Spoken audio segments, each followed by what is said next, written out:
Hello guys, मैं रुखसार हसन। मैं रहमतुल्लाह। मोहम्मद अशरफ। आप देख रहे हैं world real reaction YouTube channel. उम्मीद करते हैं सब खैरियत से होंगे। अगर आपको हमारा कंटेंट, हमारी काविशें अच्छी लग रही हैं तो चैनल को ज़्यादा से ज़्यादा लाइक, शेयर और सब्सक्राइब करें। चलते हैं लोग की वीडियो का टाटा बड़ा मज़ेदार है। नए से नई कोई ना कोई खबर इंडिया के लिए उनकी किस्मत भी जाग चुकी है कि रशियन हॉस्पिटल में इंडिया का डॉक्टर छा गया। देखते हैं पहले वीडियो, फिर देते हैं अपना रिएक्शन। नमस्कार दोस्तों, डीडी रिएक्ट के एक और रिएक्शन वीडियो में आप सभी का स्वागत है। मैं हूं आलोक। तो आज जो वीडियो मैं आपके लिए लेकर आया हूं वो इंडी वर्ल्ड एंटरटेनमेंट का है और इसका टाइटल है Indian doctor came in four front in Russian hospital in just 6 months। तो जैसा कि आप सबको पता है कि भाई रशिया जो है हमारा बहुत ही रिलायबल फ्रेंड है और वहाँ पर मुझे लगता है कि लाखों की संख्या में इंडियंस रहते हैं, इंडियन प्रोफेशनल्स रहते हैं। और यूक्रेन वॉर के बाद तो रशिया और इंडिया की दोस्ती कुछ और ज़्यादा ही मजबूत हो गई है। तो आइए देखते हैं कि इस पर रशियन मीडिया में इंडियन डॉक्टर के बारे में क्या बताया गया है। क्योंकि देखिए, ये सॉफ्ट पावर है। ये जब मीडिया में चीज़ें आती हैं, ये देश दुनिया में फैलती हैं, आप लोग इस वीडियो को और ज़्यादा फैलाएंगे तो लोगों को इसके बारे में और ज़्यादा पता चलेगा, और पता चलेगा तो इमेज हमारी और ज़्यादा अच्छी होगी। चलिए आज के वीडियो की ओर बढ़ते हैं और देखते हैं कि एक इंडियन डॉक्टर का रशिया में क्या एक्सपीरियंस था। So let's start. हम कामिशीन में हैं और 6 महीने पहले शहर के निवासियों के लिए एक यूनिक नाम वाले डॉक्टर लोकल हॉस्पिटल में नजर आए। इनका नाम सुनील राज है। सुनील राज 15 साल पहले इंडिया से वोल्गोग्राड रीजन में आए थे और आज हम उनसे मिलने जा रहे हैं। एक गैस्ट्रोएंटेरोलॉजिस्ट है, जिसका मतलब ये है कि लोग डाइजेस्टिव सिस्टम के बारे में कंप्लेंट लेकर उनके पास आते हैं। कामिसीन हॉस्पिटल में और कामिसीन में उन्हें सिर्फ 6 महीने हुए हैं, मगर वो इमीडिएटली सबसे आगे हैं। यहाँ अपनी अपॉइंटमेंट के अलावा वो वैक्सीनेशन में बिजी हैं। वो लोगों को कोरोना वायरस इन्फेक्शन के अगेंस्ट वैक्सीनेट करते हैं और उनके पास कोविड हॉस्पिटल में ड्यूटी पर रहने का भी टाइम है। इन दिनों में मेडिक्स के लिए कोई आसान काम नहीं है, लेकिन ये एक कॉलिंग है। आमतौर पर मेडिसिन को एक नोबल प्रोफेशन माना जाता है और मेरे लिए डॉक्टर बनना एक सपना था। और डॉक्टर्स भी जो दूसरों की जान बचाते हैं, और मेरे लिए डॉक्टर बनना एक सपना था। हमारे देश में भी ये कहा जाता है कि एक डॉक्टर बिल्कुल भगवान के समान होता है। हमारी गली में एक क्लिनिक था, एक पीडियाट्रिशियन थे जिनके पास हम तब जाते थे जब मैं या मेरा भाई बीमार होते थे, और मैंने ये देखा है कि लोग उनका कितना सम्मान करते थे। जब आप रोगियों का इलाज करते हैं तो आपको लगता है कि वो बेहतर हो रहे हैं और आपको लगता है जैसे कि आपने किसी चीज पर विजय प्राप्त कर ली है।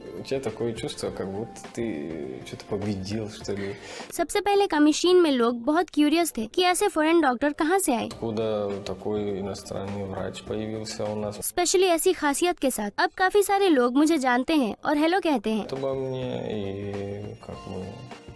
कभी कभी जब मैं सड़कों पे वॉक करता हूँ तब भी वो मुझे ग्रीट करते हैं और वो मुझसे बातें करते हैं। और सुनील राज सिंसियरली अपने जॉब को काफी ज्यादा पसंद करते हैं, यहाँ तक कि ब्यूरोक्रेसी भी उन्हें डराती नहीं है। अब बहुत जल्दी पेपर वर्क से यूज्ड हो जाते हैं। कलीग्स उसे अनफेमिलियर रूपों के माध्यम से नेविगेट करने में मदद करते हैं। सुनील राज ने एलिजिबल डॉक्टर्स के हैंडराइटिंग के साथ हमारी प्रॉब्लम्स को सॉल्व कर दिया है। मैंने अपनी स्पेशलिटी पर अप्लाई होने वाली दवाओं की एक लिस्ट बनाई है और जब मरीज मेरे पास अपॉइंटमेंट के लिए आते हैं तो मैं सिर्फ उन दवाओं को मार्क करता हूँ जिनके साथ उनका इलाज किया जाना चाहिए। यहाँ मैं पहले से ही डोजेस प्रिंट करके रखता हूँ और उन्हें ये कितने दिनों तक लेना है। इसे समझने में कोई गलती नहीं होती है कि वो मेरी हैंडराइटिंग या कुछ और नहीं समझते हैं। सब कुछ बिल्कुल क्लियर और समझने लायक होता है। इतने बिजी वर्क शेड्यूल के बाद वॉक करने का टाइम मिलना काफी मुश्किल होता होगा, लेकिन जब भी उन्हें वक्त मिलता है तो सुनील राज शहर के सभी रेसिडेंट के पसंदीदा जगह पर जाते हैं। कामिसीन में ये एक वाटर फ्रंट है। मैं यहाँ ज्यादातर गर्मियों में अपने दोस्तों के साथ आता हूँ। यहाँ यूजुअली बहुत ठंड होती है। अच्छा, तो ये एक प्लेस ऑफ स्ट्रेंथ है। हाँ, आप ऐसा कह सकते हैं।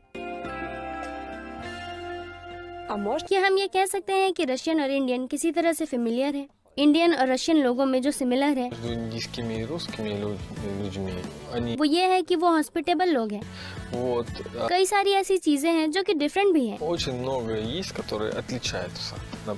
फॉर एग्जाम्पल, इंडियन लोग हमेशा फ्यूचर के बारे में आगे का सोचते हैं। дальше, в будущем. То есть они всегда стараются страховаться. आप कहना चाहते हैं कि हम बस इस पल को जीते हैं? ऐसा नहीं है कि आप सिर्फ इस पल के लिए जीते हैं। मगर रशियन लोग रिलैक्स करना और लाइफ को एंजॉय करना ज्यादा पसंद करते हैं। मगर वो अगले 20 या 30 साल में क्या होगा इसके लिए वरीड नहीं होते हैं। Ну, не там через там 20 лет, там 30, а индийский और इंडियन लोग हमेशा 20 या 30 साल आगे का सोचते हैं। जब एक फैमिली होती है तो पेरेंट्स हमेशा पैसे बचाने में लगे रहते हैं русские люди और रशियन लोग ऐसा नहीं करते हैं। 14 дней, например, взяли यहाँ 14 दिन का वेकेशन होता है। फॉर एग्जाम्पल वो टिकट्स लेते हैं और रेस्ट करने के लिए टर्की या कहीं और जाते हैं। चाहे ये बात बिल्कुल सही है। जो हम लोग की फैमिलीज़ हमने शुरू से देखी हैं या जो मैं आगे कर रहा हूँ, हम लोग ये बहुत करते हैं कि हम लोग फ्यूचर का सोचते हैं, पैसे बचाते हैं कि यार जब बुरा वक्त आएगा तो शायद ये पैसे काम आएंगे, और अक्सर ऐसा होता है। चाहे हम गोल्ड में इन्वेस्ट कर लें, गोल्ड घर पे रख लें थोड़ा बहुत, तो वो बहुत ज़्यादा काम आता है। और इस वजह से मुझे लगता है कि जब भी दुनिया में मंदी आती है या इस तरह की कोई चीज़ आती है तो हम उतना ज़्यादा इफ़ेक्ट नहीं होते हैं, हम अपना काम चला लेते हैं, हम सर्वाइव कर जाते हैं। और मुझे लगता है कि बचत करनी चाहिए। ऐसा नहीं है कि सारी चीज़ें आप उड़ा दो। एक फ़ंड आप ऐसा रखो जो जिसे आप इमरजेंसी फ़ंड का नाम दे दो, कुछ भी दे दो, लेकिन उसके पैसे आपको खर्च नहीं करने हैं। उसके पैसे आपको तभी खर्च करने हैं जो बहुत बड़ी इमरजेंसी आ जाए, बहुत बड़ी ज़रूरत आ जाए। तो मुझे लगता है कि हम हर इंडियन में, चाहे वो किसी भी देश के कोने में रहता हो, ये वाली टेंडेंसी ज़रूर पाई जाती है ज़्यादातर इंडियंस में। अब जो बहुत ज़्यादा अमीर हैं, जिनके पास बहुत ज़्यादा पैसे हैं, जिनको खर्च करने से पहले सोचना नहीं पड़ता कि भाई हम कितना खर्च कर रहे हैं, क्या कर रहे हैं, उनके लिए तो ये बात मायने नहीं रखती। लेकिन हम जैसे लोगों के लिए, लोअर मिडिल क्लास के लिए, लोअर क्लास के लिए, मिडिल क्लास के लिए, हम लोग ये ज़रूर सोचते हैं कि भाई पैसे थोड़े से सेव करके रखे जाए और इसका बहुत ज़्यादा फ़ायदा मिलता है हमें। मतलब मैं भी गवा रहा हूँ, एक दो बार मेरे साथ भी हुआ है कि भाई एकाएक पैसों की ज़रूरत पड़ गई और वो इमरजेंसी फ़ंड मेरा रखा हुआ था, तो उस वजह से मुझे किसी और से पैसे लेने की ज़रूरत नहीं पड़ी। और जैसे ही मेरा वो काम पूरा हुआ, इमरजेंसी आ गई, मेडिकल इमरजेंसी थी, और वो काम पूरा हुआ, और फिर मैंने धीरे धीरे करके फिर से उस इमरजेंसी फ़ंड को उस लेवल तक पहुंचा दिया जहां पर उसे होना चाहिए। तो मुझे लगता है कि जैसे अब तो मैं जॉब नहीं कर रहा, लेकिन जॉब करते हुए भी मुझे ये फ़ायदा होता था कि भाई अगर मान लो जॉब चली गई, भाई प्राइवेट जॉब है, जॉब किसी भी वजह से जा सकती है, या कुछ ऐसा हो गया जिससे मैं 2-3 महीने जॉब कंटिन्यू नहीं कर सका और मैं काम नहीं कर पाऊँगा, तो मेरे पास एक बैकअप के लिए 2-3-4 महीने के बैकअप का प्लान मेरे पास हमेशा होता है कि भाई 3-4 महीने में तो कुछ कर ही लूँगा मैं। तो ये चीज़ है, और मुझे लगता है कि ये कमोबेश सभी इंडियंस में होती है। किसी के पास 1 महीने का होता है, किसी के पास 4 महीने का होता है, किसी के पास 6 महीने का होता है, लेकिन मुझे लगता है कि मिनिमम 3 महीने का बैकअप एक इमरजेंसी फंड में होना चाहिए कि आपका जितना खर्चा है उस पर 10,000 प्लस मान लो, और उसको 3 से गुणा कर दो, और उतने फंड आपके पास होने चाहिए जो बिल्कुल अलग पड़े हों, जिनका डेली यूज़ से कोई मतलब नहीं है, जो बिल्कुल इमरजेंसी फंड। तो ये मतलब मुझे लगता है कि करना चाहिए। प्राइस कितना भी हो, वी लिव ओनली वंस। Конечно, да.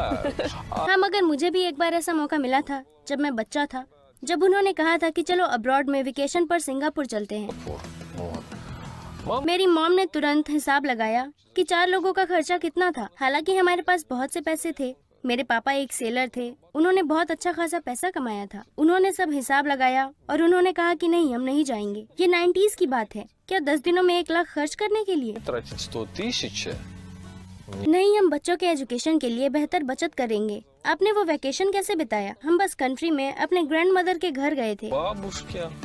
В деревню. Да. ये रशिया और इंडिया दोनों में ही सबसे बेस्ट वेकेशन है, और हम बच्चे ये सभी नहीं समझ पाते हैं। हम बस कहीं और जाना चाहते हैं और मजे करना चाहते हैं। Отдыхать все. Мы не знаем, мы не знали, что. वेल, अब आप बड़े हो गए हैं और अब आप यहाँ आ गए हैं और रशिया में हो और वो ऑस्ट्रेलिया में है। हाँ, आप ऐसा कह सकते हैं। Можно сказать, это есть какие-то और कॉमन ये है कि कुछ कॉमन वर्ड्स हैं, क्योंकि रशियन लैंग्वेज और यहाँ तक कि यूरोपियन लैंग्वेज की रूट्स संस्कृत नाम के एक एंशिएंट इंडियन लैंग्वेज में है। древний, из древнего индийского языка называется санскрит. काटमरान एक ऐसा वर्ड है जो ठीक मेरे नेटिव लैंग्वेज से आता है। इसे हम कट्टुमरम कहते हैं। Вот, это у нас катамарам называется. ये सुनने में लगभग सेम वर्ड लगता है, कट्टुमरम। हमारी लैंग्वेज में कट्टू का मतलब होता है रस्सी से बांधना और मरम का मतलब होता है पेड़। А марам у нас дерево. तो क्या इसका मतलब ये है कि पेड़ से बांधना? हाँ, और इसे सेल करना। आपका मतलब है कि आप 5 लैंग्वेजेस बोल सकते हैं? हाँ, मैं 5 लैंग्वेजेस बोल सकता हूँ। और वो लैंग्वेजेस कौन से हैं? इंग्लिश, रशियन, जर्मन, हिंदी और तमिल। Немецкие, хинди и тамильские. В Индии वैसे इंडिया में ऐसी काफी सारी लैंग्वेजेस हैं और इतने सारी नेशनैलिटीज हैं और सारे नेशंस के अपने लैंग्वेजेस हैं, अपना कल्चर है और अपने डिशेस हैं। हम एक दूसरे से बहुत अलग हैं। прямо сильно друг от друга. आपको जन्म से ही हिंदी और इंग्लिश सीखनी होगी। У нас просто в школе все предметы на английском языке. एक एजुकेटेड पर्सन कम से कम 3 लैंग्वेजेस तो जानता ही है। जब मैं यहाँ आया तो मैं यहाँ बहुत डरा हुआ था क्योंकि मैं एक फॉरेन कंट्री में अकेला था। मुझे लैंग्वेजेस नहीं आती थी और मुझे स्टोर्स पर जाने में ऑकवर्ड लगता था। अच्छा देखिए, मैं कितने लैंग्वेज बोल पढ़ और समझ सकता हूँ। लाइक भोजपुरी मेरी मदर टंग है, तो भोजपुरी बोलना लिखना पढ़ना बिल्कुल फ्लुएंट हूँ मैं। हिंदी चूँकि हमारी बेल्ट है तो हिंदी लिखना पढ़ना समझना सब कुछ जानता हूँ मैं। उर्दू में लिख नहीं सकता लेकिन उर्दू समझ जाता हूँ मैं पूरी की तरह, बोल भी सकता हूँ, ऐसी बात नहीं है। उर्दू के कई शब्द जो हैं हम मिक्स करते हैं। इसके अलावा जो भाषाएं मैं समझ सकता हूँ, जैसे बांग्ला में थोड़ा बहुत अगर आराम से समझूँ तो मैं बांग्ला थोड़ा बहुत समझ जाता हूँ। तेलुगु के 2-4 शब्द मैं समझ लेता हूँ क्योंकि 2.5-3 साल में हैदराबाद रहा तो थोड़ा बहुत सीख पाया, लेकिन मैं पूरी तरह नहीं समझ सकता, पूरी तरह बोल नहीं सकता। 3-4 शब्द होते हैं जो नॉर्मल यूज़ में आते हैं, वो मैं बोल सकता हूँ, समझ सकता हूँ। इसके अलावा गुजराती में समझ लेता हूँ। गुजराती बोल नहीं पाता, कुछ लाइंस बोल पाता हूँ गुजराती में, समझ लेता हूँ मैं। इसके अलावा अंग्रेज़ी तो है ही, अंग्रेज़ी बोल भी लेता हूँ, समझ भी लेता हूँ। फ्लुएंट नहीं हूँ बोलने में, बट पढ़ना और समझना ये बिल्कुल फ्लुएंट हूँ मैं उसमें। बोलने में उतना ज़्यादा फ्लुएंट नहीं हूँ जैसे अंग्रेज़ बोलते हैं, बट बोल लेता हूँ। ऐसा नहीं होगा कि कम्युनिकेशन में दिक्कत हो जाएगी अगर किसी अंग्रेज़ से मैं बात कर लूँ और उससे कोई बातचीत करनी हो मुझे, तो इतनी दिक्कत नहीं होगी। हाँ, थोड़ा अटक सकता हूँ क्योंकि फ़ॉरेन लैंग्वेज है भाई हमारे लिए।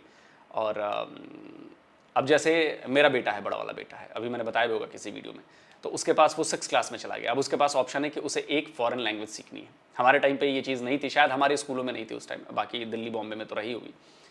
तो उसने जर्मन सेलेक्ट किया है और जर्मन बहुत ज़्यादा इजी नहीं है शायद। खैर कोई भी फॉरेन लैंग्वेज जो हो वो बहुत ज़्यादा इजी नहीं होती क्योंकि अब बचपन से हम उसे नहीं जानते, लेकिन ये अच्छी चीज़ है कि आजकल के स्कूलों में हमारे यहाँ ये चीज़ शुरू की गई है।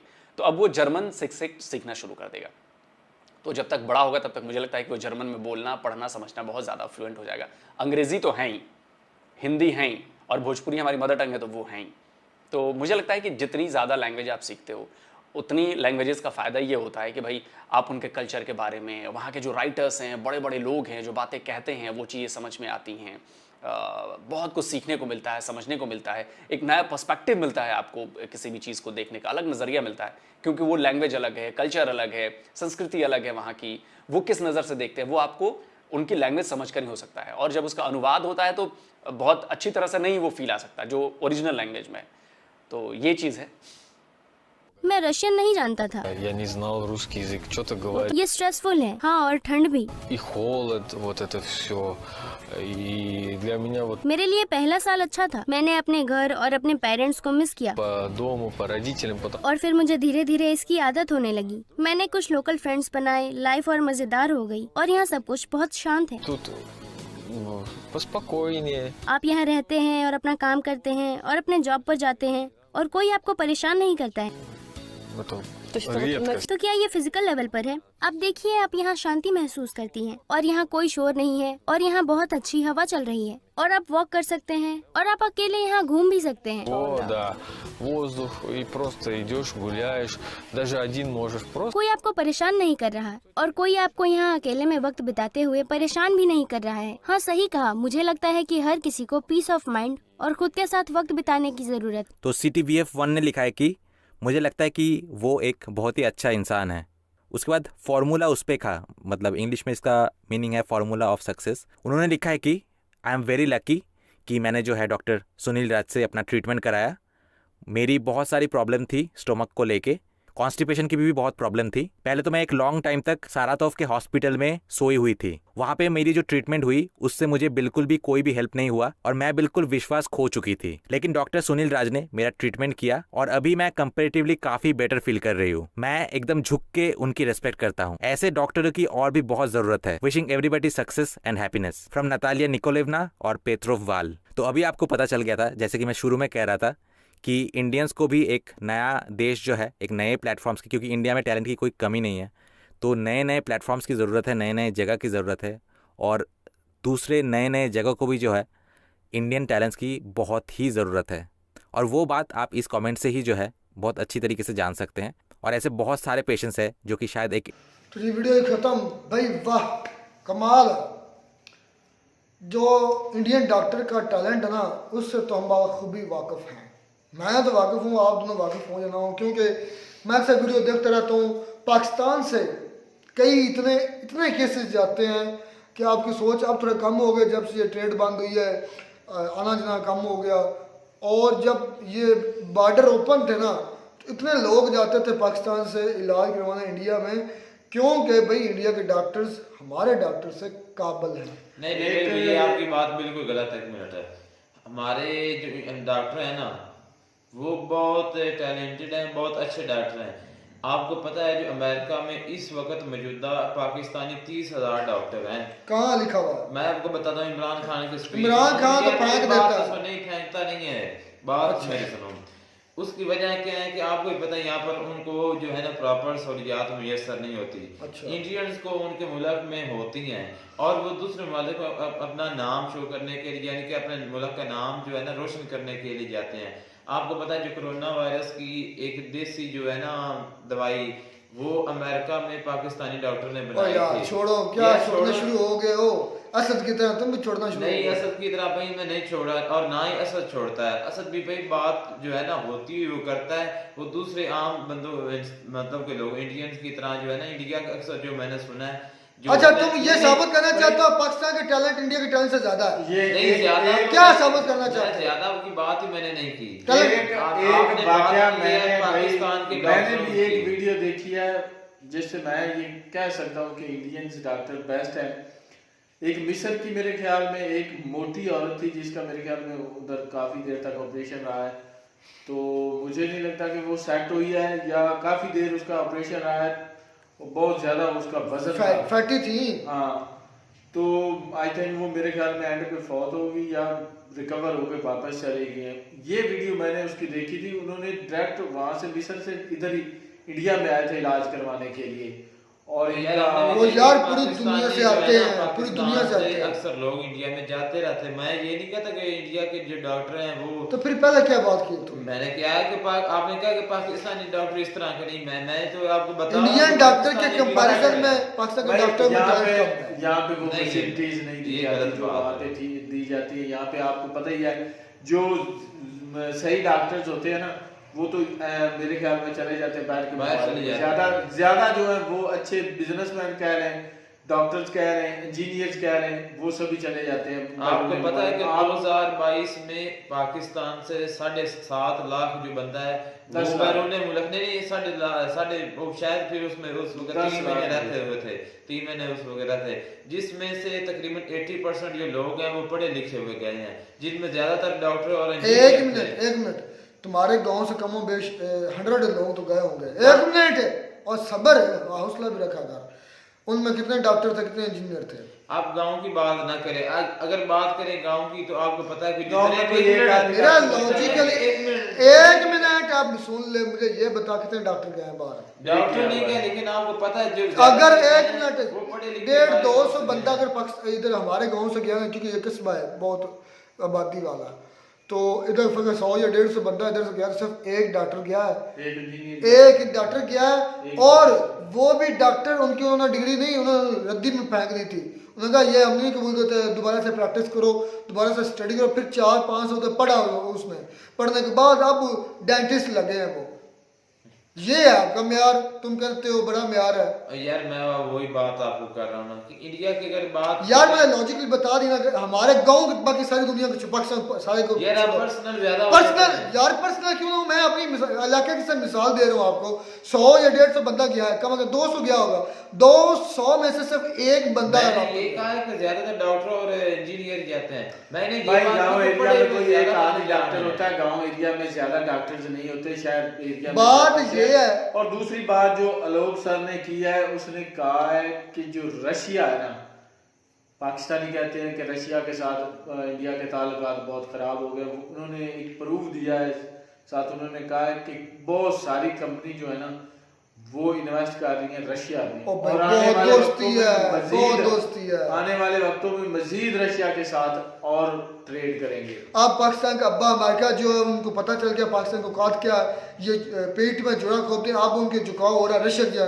यही तो मसला है, इसी वजह से तो मुझे गुस्सा आ जाता है कि इनकी ना कोई इंसानियत है इनमें, ना इनमें कोई बंदियाई है, ना कोई ये बंदे हैं, ना इंसान है, पता ये है कौन, पता नहीं चलता इनको चला कौन रहा है। कोई एक मुझे ना करता कि एस्टैब्लिशमेंट को फौज क्या देती है कि हमें 1971 की वॉर में पॉलिटिशियंस ने हराई, पॉलिटिशियंस कहते हैं कि हमें 1971 की वॉर जो है अपना फौज ने हरवाई। पता नहीं चलता ये खेल क्या।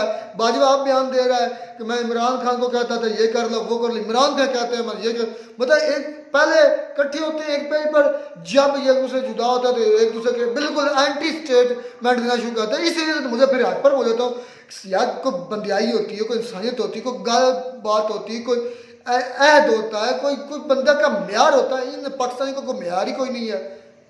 और दूसरी बात करते हैं और फिर मुकाबला करना शुरू कर देते हैं इंडियन डॉक्टर्स का, इंडियन लोगों का। भाई इंडिया के लोगों की इज्जत है, देखिए रशिया में नहीं है, पूरी दुनिया में देखे, पूरी दुनिया में नहीं उनका CEO इंडियन है, उनका प्राइम मिनिस्टर इंडियन है। उसके बाद फिर पाकिस्तान अब जाने की कोशिश कर रहा है रशिया की गोद में। रशिया की गोद में नहीं जाना चाह रही है, जाएगा भी नहीं, ना वो बैठने देंगे, ना इतने वो बेवकूफ़ हैं। अमेरिका, अब अमेरिका को भी पता चल गया है, चाइना को भी पता चल गया है। और एक बात जो मुझे लोग सब की बहुत अच्छी लगी, और उनका एजुकेशन सिस्टम है, उन्होंने अपने बच्चे से मिसाल दी। वो पर्सनल, तुमने पर्सनल बात की थी, हमसे पर्सनल ना हुआ करो, वो क्यों फिर पर्सनल हुए? भाई मिसाल देना पड़ती समझाने के लिए। कहा कि हमारे एजुकेशन सिस्टम बेहतर हो रहा है पहले की निस्बत, कि उनको एक ऑप्शनल लैंग्वेज सीखनी है, वो उनकी मर्जी है। इंग्लिश तो है ही है, हिंदी है ही है, उर्दू है ही है, भोजपुरी है ही है, 4 तो उनको पहले आती हैं, 5 में उनको ऑप्शनल एक सीखनी है। आप मेरी बात मिसाल को आप गलत लेकर गए हैं। मैंने ये नहीं कहा कि हमारे यहाँ से ज्यादातर डॉक्टर, मैंने ये कहा है कि पढ़े हुए लोग ज्यादा बाहर जा रहे हैं।